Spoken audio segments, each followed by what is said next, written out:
जय श्री कृष्णा दोस्तों, मेरे चैनल पे आप सभी का स्वागत है। आज बात करेंगे माता सीता की। माता सीता को गर्भ की अवस्था में उन्हें वन में क्यों भटकना पड़ा। इस कहानी को जानने के लिए अंत तक वीडियो में बने रहें। माता सीता बाल अवस्था में थी। उनकी उम्र बहुत छोटी थी। वह अपने बगीचे में खेल रही थी। जब वह अपने बगीचे में खेल रही थी, उन्होंने एक तोते के जोड़े को आपस में बात करते हुए सुना। वह अपना खेल छोड़ के उन दोनों की बात सुनने लगी। तोता का जोड़ा दोनों मिलकर बात कर रहे थे। वह दोनों पति पत्नी थे। वह दोनों यह बात कर रहे थे कि सीता और राम का विवाह कैसे होगा और उनकी जिंदगी कैसे कटेगी। और वह तोता राजा जनक जी की पुत्री सीता की बात कर रहे थे और जनकपुर की बात कर रहे थे। सीता जब बच्ची थी और उन्होंने यह सब सारी बात सुनी, तो उनके मन में यह भाव आया कि यह बच्ची तो मैं ही हूँ। जिस सीता का बात यह तोता कर रहा है, वो तो मैं ही हूँ। वो सीता मैं ही हूँ, क्योंकि मेरे ही पिता का नाम जनक है और मैं जनकपुर की राजकुमारी हूँ। अवश्य ही ये तोता दोनों जोड़ा ये हमारे बारे में ही बात कर रहे हैं। उनके मन में यह ख्याल आया कि मैं इन तोते को पकड़ के और जो भी सारी बातें हैं, मैं अपने विवाह के बारे में इनसे जानूं। और उन्होंने ठीक बिल्कुल वैसा ही किया।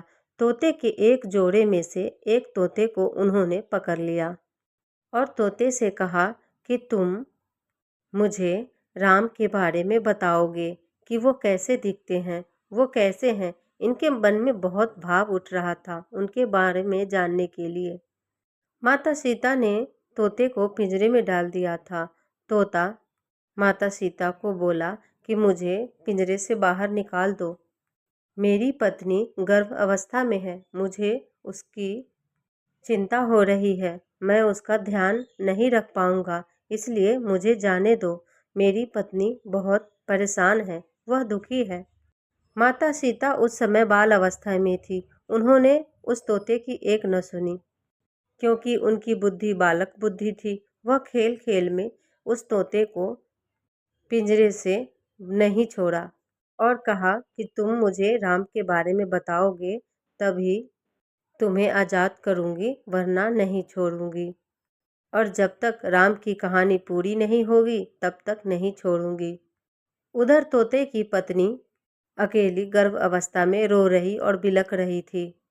एक दिन क्रोध में आकर तोते की पत्नी ने माता सीता को यह श्राप दिया और कहा, जिस तरह मैं गर्भ अवस्था में अपनी पति से दूर हूँ, एक दिन तुम भी सीते गर्भ अवस्था में अपने पति से दूर रहोगी। ऐसा माना जाता है कि जब प्रभु श्री राम रावण को मार के माता सीता को छुड़ा के जब अयोध्या लाए थे, तब दो धोबी प्रजा में जो बात कर रहे थे, वो दोनों धोबी तोते का पुनर्जन्म था। यानी कि यह तोता पुनर्जन्म में धोबी बन के जन्म लिया था और उन्हीं ने माता सीता को वनवास भेजने में उस श्राप को सहयोग करने में पूरा किया था। तो इस श्राप के वजह से माता सीता को वन में भटकना पड़ा था और उन्होंने लव कुश को वन में ही जन्म दिया था। धन्यवाद दोस्तों।